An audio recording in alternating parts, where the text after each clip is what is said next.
Hello everyone, I'm Seema Parashar and welcome to my YouTube channel Easy Learning with Seema Ma'am. So today we will discuss about 7th class chapter Nutrition in Plants. In class 6 you learned that food is essential for all living organisms. We have also learned that carbohydrates, proteins, fats, vitamins and minerals are components of food. These components of food are called nutrients and are necessary for our body. All living organisms require food. Plants can synthesize food for themselves, but animals, including humans, cannot. They get their food from plants or animals that eat plants. So, humans and animals are directly or indirectly depend on plants for their food. Directly, if they are vegetarian, and indirectly, if they are non vegetarian. So, what is nutrition? Nutrition is the mode of taking food by an organism and its utilization by the body. So there are two modes of nutrition. One is autotrophic and another one is heterotrophic mode of nutrition. Now, mode of nutrition in plants.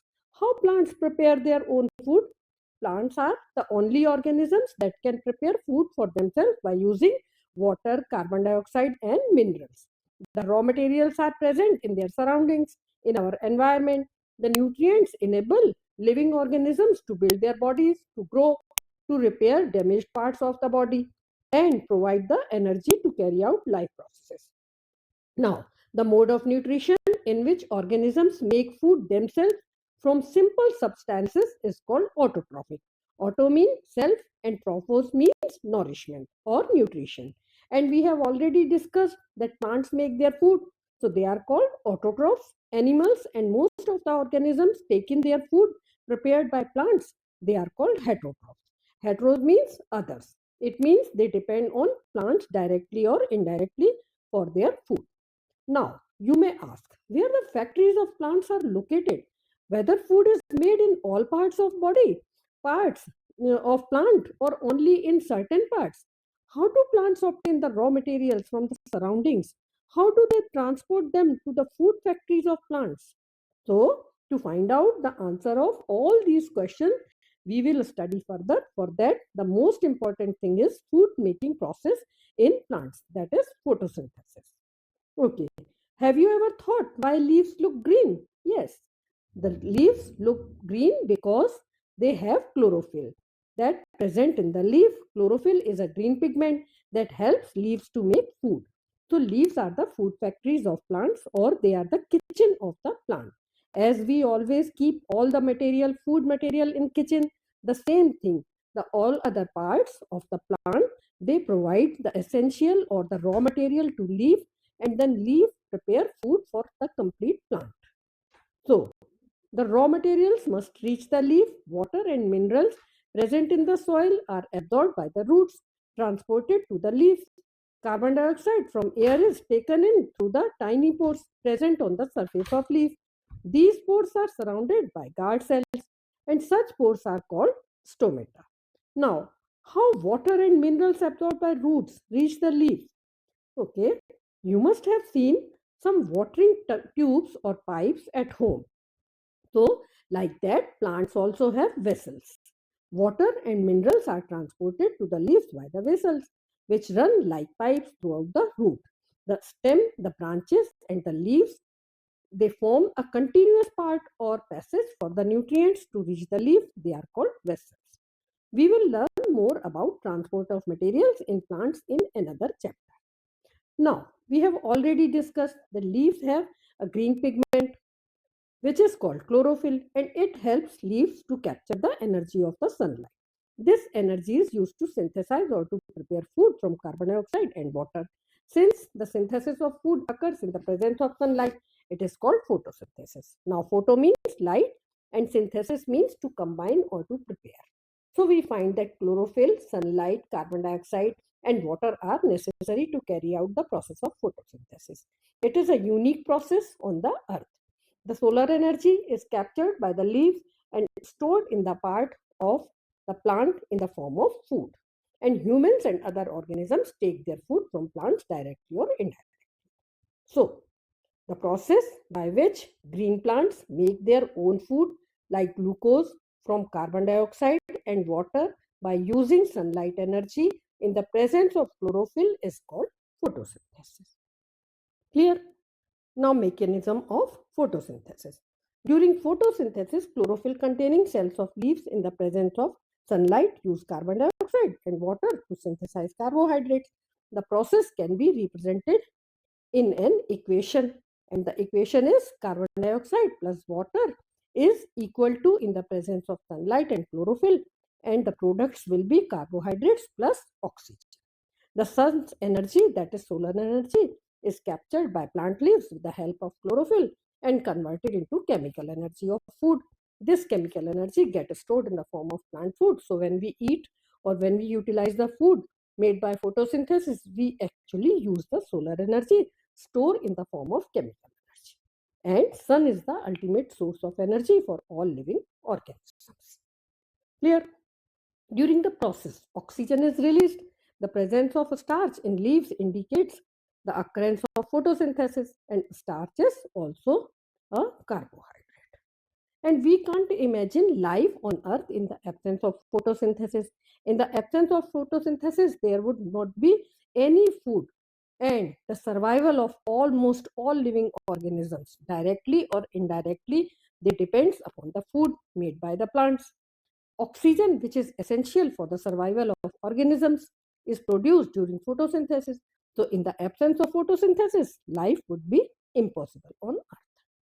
Now, besides leaves, photosynthesis also takes place in other green parts of the plant, in green stems and green branches. The desert plants, such as cactus, have scale or spine like leaves to reduce loss of water by transpiration. Transpiration, transpiration means loss of water. These plants have green stems which carry out photosynthesis. Okay. Now, if we observe some plants with deep red, violet, or brown leaves, you want to know whether these leaves also carry out photosynthesis. Yes, the leaves other than green also have chlorophyll. The large amount of red, brown, and other pigments masks, mask means cover, the green color. Photosynthesis takes place in these leaves also. You may understand this by performing an activity. Take two potted plants of the same kind. Keep one in the dark or in a black box for 72 hours and the other in sunlight. After that, perform iodine test with the leaves of both the plants. Record your results. Now keep the dark clay spot, which was earlier kept in the dark, in the sunlight for 3 to 4 days and perform the iodine test again on its leaves. Record your observations in your notebook. You may observe that if a deep blue color appears in the solution, then the food contains starch. If no blue color appears, then the food does not contain starch. It means the leaves other than green also have chlorophyll. The large amount of red, brown, and other pigments mask the green color that we have already studied, and photosynthesis takes place in these leaves also.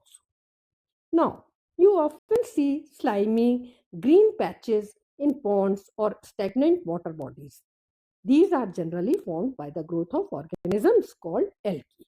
Can you guess why algae are green in color? Because they contain chlorophyll, which gives them the green color. Algae can also prepare their own food by photosynthesis. Now, synthesis of plant food other than carbohydrates. We have just understood that plants synthesize carbohydrates through the process of photosynthesis. The carbohydrates are made of carbon, hydrogen, and oxygen. These are used to synthesize other components of food such as proteins and fats. But proteins are nitrogenous substances which contain nitrogen. So, from where do the plants obtain nitrogen? We know that nitrogen is present in abundance in gaseous form in the air. However, plants cannot absorb nitrogen in this form. Soil has certain bacteria that convert gaseous nitrogen into a usable form and release it into the soil. These are absorbed by the plants along with water. Also, you might have seen farmers adding fertilizers rich in nitrogen to the soil. So, in this way, the plants fulfill their requirements of nitrogen along with the other constituents. Plants can synthesize then proteins and vitamins. In short, the plants use the simple carbohydrate glucose, number one, to make starch as food. Number 2, to make oils or fats as food. Number 3, to make proteins as food. And number 4, to make vitamins as food. So this is all about the autotrophic mode of nutrition in plants. Clear? Now you have understood that according to the modes of nutrition in plants, there are mainly two types of organisms, autotrophs and heterotrophs. And heterotrophs can be categorized into four kinds: insectivorous, parasites, symbiotic, and saprophytes. So, there are some plants which do not have chlorophyll. They cannot synthesize or prepare their food. How do they survive and from where do they derive nutrition? So, like humans and animals, such plants depend on the food produced by other plants. So, as we have already discussed about two modes of nutrition, so another one is heterotrophic mode of nutrition. They use this type of nutrition. You must have seen a yellow, wiry, branched structure spinning around the stem and branches of a tree that you can see in this video or in this PPT also. This is a plant called Kaskuta or Amarbel. It does not have chlorophyll. It takes ready-made food from the plant on which it is climbing. The plant on which it climbs is called the host, since it deprives the host of valuable nutrients. Kaskuta is called the parasite. Now, have you seen or heard of plants that can eat animals? Yes, some plants can eat animals or insects also. A few plants can trap insects and digest them. Is it not amazing? How wonderful, how amazing. Such plants may be green or of some other color. There is a picture in the PPT or in this video that you can see. This is pitcher plant. Due to the pitcher-like or jug-like structure, this plant is called pitcher plant. And this pitcher-like structure is the modified part of leaf. The apex of the leaf forms a lid which can open and close the mouth of the pitcher. Inside the pitcher, there are hairs which are directed downwards. When an insect lands in the pitcher, the lid closes and the trapped insect gets entangled into the hair. Poor insect. And then the insect is digested by the digestive juices secreted in the pitcher and its nutrients are absorbed. So such insect eating plants are called insectivorous plants. Now you may get confused. If the pitcher plant is green and carries out photosynthesis, then why does it feed on insects? It is because they can't get all their nutrients from soil. Here, now, you might have seen packets of mushrooms sold in the vegetable market, and you have also seen fluffy umbrella like patches growing in moist soil or rotting wood during the rainy season. Let's find out what type of nutrients they need to survive and from where they get them. So, you may want to know how these organisms acquire nutrients because they do not have mouths like animals do. They are not like green plants as they lack chlorophyll and cannot make food by photosynthesis. Okay, so I am giving you an activity to do. Take a piece of bread and moisten it with water. Leave it in a moist, warm place for 2 or 3 days or until fluffy patches appear on them. Observe the patches under a microscope or a magnifying glass. You will see cotton like threads spread on the piece of bread. These organisms are called fungi. They have a different mode of nutrition. They absorb the nutrients from the bread. This mode of nutrition, in which organisms take in nutrients from dead and decaying matter, is called saprotrophic nutrition.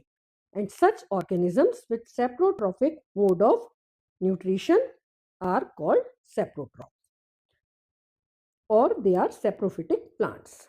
Fungi appears during the rainy season because during the rainy season moisture and ambient of medium temperature favor spores to germinate and form colonies of fungi.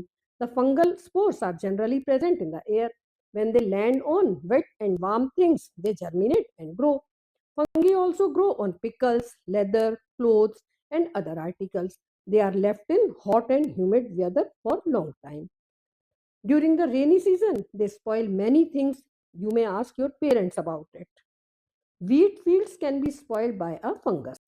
Fungi can cause many diseases, but on the other hand, there are many fungi like yeast and mushrooms are useful, and some others are used as medicines. So you will study about all this in detail in class 8th under the chapter microorganisms. Here, now, some organisms live together and share both shelter and nutrients. This relationship is called symbiosis. For example, certain fungi live inside the roots of plants. The plants provide nutrients to the fungus, and in return, the fungus provides water and certain nutrients to the plant. Lichens are such type of organisms in which an alga and a fungus live together. The fungus provides shelter, water, and minerals to the alga, and in return, the alga, that is a chlorophyll containing partner, prepares and provides food to the fungus. Now, how nutrients are replenished or refilled in the soil. So, you have seen farmers spreading manures or fertilizers in the fields, or gardeners using them in lawns or in pots. Do you know why this is done? Okay. You learn that plants absorb minerals and nutrients from the soil. So their amounts in the soil keep on declining. Fertilizers and manures contain nutrients such as nitrogen, potassium, phosphorus, etc. These nutrients need to be added from time to time to enrich the soil.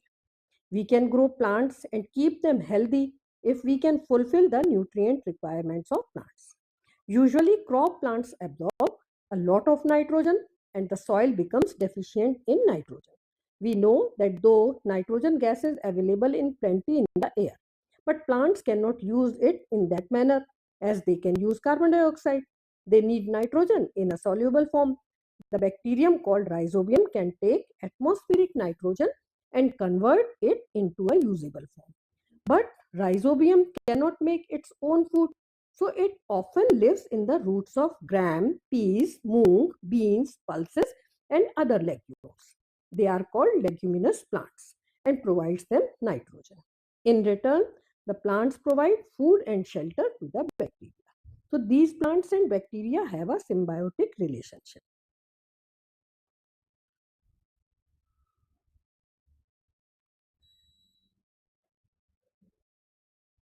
This association is of great significance. For the farmers, they can reduce the use of nitrogenous fertilizer where leguminous plants are grown. So now we have understood that most of the plants are autotrophs, only a few plants are parasitic or saprophytic. That means they derive nutrition from other organisms. All animals are categorized as heterotrophs since they depend on plants and other animals for their food. And we can say that the insectivorous plants are partial heterotrophs. Now, let's summarize what we have learned. Number one, all organisms need food and utilize it to get energy for their body. Number two, green plants synthesize food for themselves by the process of photosynthesis. They are autotrophs. Number three, plants like Cuscuta are parasites. They take food from the host plant. Number four, plants use simple chemical substances like carbon dioxide, water, and minerals for the synthesis of food. Number five, chlorophyll, water, carbon dioxide, and sunlight are the essential requirements for photosynthesis. Number six, complex chemical substances such as carbohydrates are the products of photosynthesis. Number seven, solar energy is absorbed by the chlorophylls present in leaves or plants. Number eight, oxygen is produced during photosynthesis. Number nine, oxygen released in photosynthesis is utilized by living organisms for their survival. Number 10, many fungi derive nutrition from dead and decaying matter. They are saprophytes. Number 11, a few plants and animals are dependent on others for their nutrition and are called heterotrophs. So, this is all about the chapter Nutrition in Plants. In this episode, we learned different modes of nutrition in plants. If my videos are useful for you, don't forget to share and subscribe my channel. Thank you. Bye.